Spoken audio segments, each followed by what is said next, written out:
This is Russ Niles reporting for AVweb. There were two questions that came up time and again during the Fiddling Around America tour, which ended Sunday back at the home of Dan Gryder's DC-3 in Griffin, Georgia. The most popular, "Where are you going next?" had an easy answer, but it was perplexing to those who asked it. We often flat out did not know. Early in the trip, the overriding goal was to get out of the nasty low that made the Midwest a vortex of torrential rain, tornado warnings, and, as we discovered in Litchfield, Illinois, axle-deep mud. So when that question came up, as it did dozens of times a day, we simply said we were headed for better weather. It was a quest that took us through Michigan's Upper Peninsula and halfway to the Rocky Mountains before we found it in Watertown, South Dakota. The decision to head to Watertown was made in the pilot's lounge of Cirrus Aircraft in Duluth at about 3:30 in the afternoon, and by 7:30 we were doing steep turns over the town of 20,000, our way of inviting the town folk out to see a living, breathing piece of aviation history.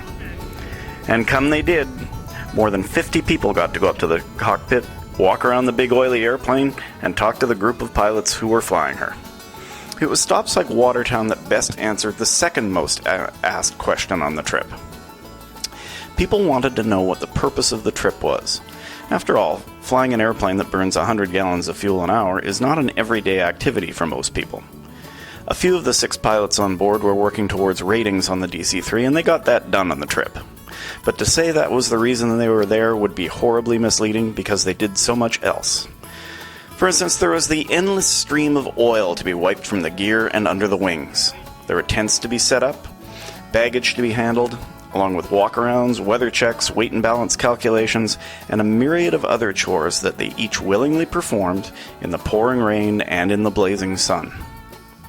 And at every stop, there were tours to be conducted and questions to be answered from people who were thrilled and at the same time mystified by the presence of the DC-3 in their town.